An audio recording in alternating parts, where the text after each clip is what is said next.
Hello and welcome to all of you in geography class. हम लोग हमारी पिछली क्लास में भारत के अपवाह तंत्र के बारे में जानकारी प्राप्त कर रहे थे, जिसके अंतर्गत हम लोगों ने जाना कि अपवाह तंत्र क्या होता है, जल ग्रहण क्षेत्र क्या होता है और जल विभाजक रेखा क्या होती है। इसके साथ साथ ही हम लोगों ने ये भी जाना था कि भारत में जितने भी प्रकार के अपवाह तंत्र पाए जाते हैं, उन अपवाह तंत्रों को हमने दो भागों के अंदर बांट करके हम उनका अध्ययन करते हैं। सबसे पहले हमने भारत में प्रवाहित होने वाली नदियों को दो भागों के अंदर बांटा था, हिमालय की नदियां और प्रायद्वीपीय पठार की नदियां। इन हिमालय की नदियों को भी हमने तीन आधारों पर बांटा है। तीन बड़ी नदियों के आधार पर, अर्थात मुख्य नदियों के आधार पर हमने इन्हें बांटा है। इसमें इंडस रिवर सिस्टम यानी कि सिंधु नदी अपवाह तंत्र, गंगा रिवर सिस्टम गंगा अपवाह तंत्र और ब्रह्मपुत्र नदी सिस्टम यानी कि ब्रह्मपुत्र अपवाह तंत्र। इन तीन आधारों पर हम बांट करके इसका अध्ययन करते हैं। वहीं हमने प्रायद्वीपीय भारत की नदियों को महानदी, गोदावरी, कृष्णा, कावेरी, नर्मदा और ताप्ती इन नदियों के अपवाह तंत्र के आधार पर बांटा है। अब हम आज बात करते हैं हिमालय से निकलने वाली नदियों के बारे में। जैसा कि हम सभी जानते हैं कि हिमालय से निकलने वाली जो नदियां हैं वो बारहमासी नदियां हैं, क्योंकि यहाँ पर हिम के पिघलने से इन नदियों के अंदर जल की आपूर्ति बराबर बनी रहती है। अध्ययन की दृष्टि से हमने हिमालय के अपवाह तंत्र को तीन बड़े भागों के अंदर बांट रखा है, सिंधु अपवाह तंत्र, गंगा अपवाह तंत्र और ब्रह्मपुत्र अपवाह तंत्र। सर्वप्रथम हम बात करते हैं सिंधु अपवाह तंत्र के बारे में। यहाँ पर हम ये देख सकते हैं कि इस चार्ट के अंतर्गत और इस डायग्राम में हमने सिंधु और उसकी सहायक नदियों के क्रम को स्पष्ट किया हुआ है। सबसे पहले हम ये जाने कि सिंधु नदी जो है इसका उद्गम मानसरोवर के निकट सानो ख्वाब जो हिमनद है वहां से इसका उद्गम होता है। इसकी लंबाई लगभग 2900 किलोमीटर है और भारत में ये 1150 किलोमीटर के अंतर्गत प्रवाहित होती है। यह नदी मुख्य रूप में भारत में जम्मू कश्मीर के अंतर्गत होती हुई प्रवाहित होती है। यह दक्षिण एशिया की सबसे बड़ी नदी है। भारत केवल इस नदी का 20% जल का ही उपयोग कर सकता है, जो कि 1960 के अंदर भारत और पाकिस्तान के बीच में जो सिंधु जल समझौता हुआ था उसके अनुसार निर्धारित किया गया है कि भारत इस नदी के जल का केवल 20% भाग ही उपयोग में ले सकता है। इसके अतिरिक्त इस नदी की सहायक नदियों में सतलज, चिनाब, रावी, व्यास, झेलम इत्यादि प्रमुख हैं। उसके साथ साथ इस नदी के अंतर्गत जम्मू कश्मीर से गरतांग, श्योक, शिगार, नुब्रा, गिलगित आदि नदियां भी इसके अंदर आकर के मिलती हैं। तो यदि हम देखें तो ये जो सिंधु नदी है, इस सिंधु नदी के दाएं किनारे पर से यानी कि जम्मू कश्मीर के अंदर से प्रवाहित होकर के गिरने वाली नदियों में गरतांग, श्योक, शिगार, नुब्रा और गिलगित है। वहीं बाईं ओर मिलने वाली नदियों के अंदर सतलज है, चिनाब है, रावी, व्यास, झेलम इत्यादि नदियां इसमें शामिल है। इसके साथ इसकी जो दूसरी प्रमुख नदी आती है उसे हम कहते हैं सतलज नदी। इस सतलज नदी का जो उद्गम है वो मानसरोवर के पास राक्षस ताल झील से होता है। यह 1050 किलोमीटर की लंबाई में भारत में प्रवाहित होती है।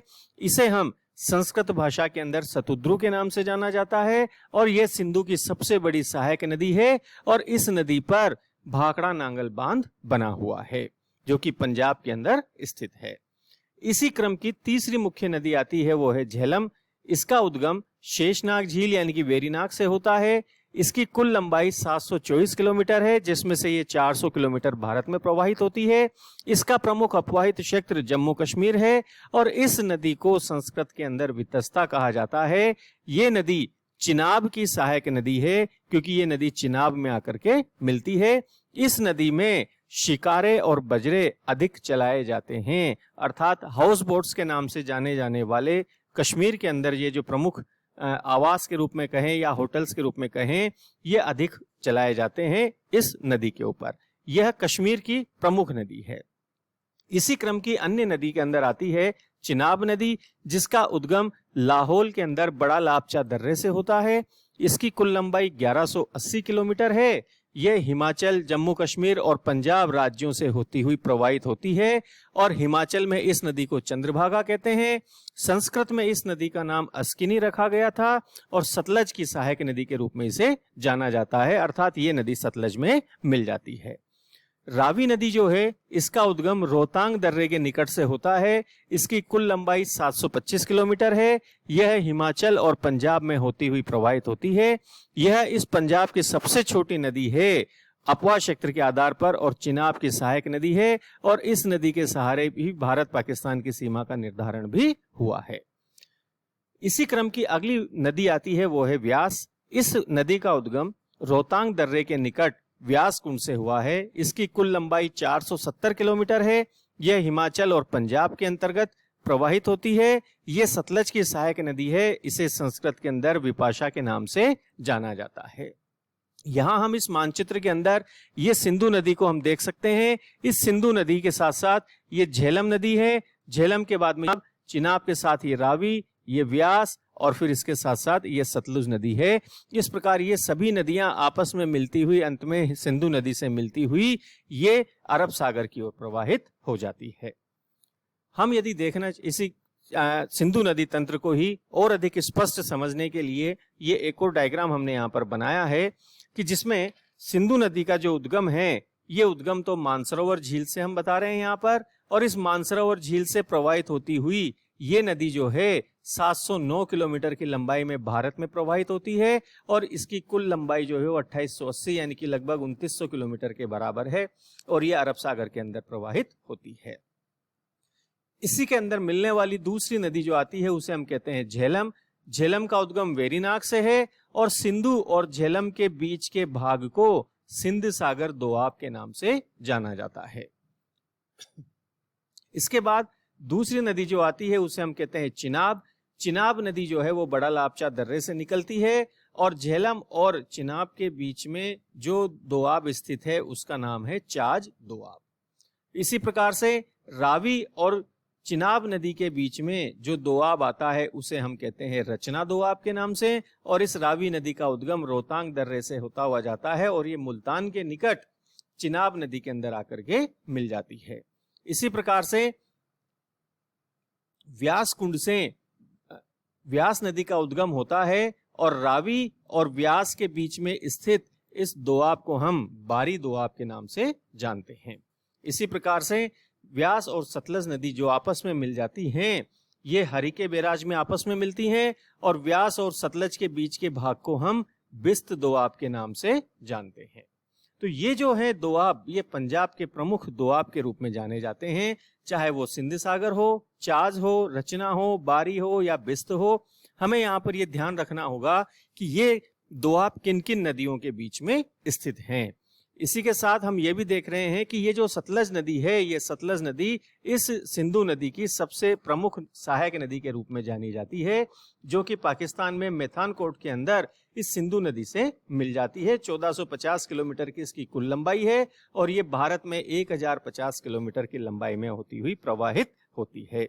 इसी पर सतलज और व्यास के संगम पर ही हरिके बैराज बना हुआ है जो कि इंदिरा गांधी नहर का भी उद्गम स्थल माना जाता है, जैसा कि हम इसे जानते हैं।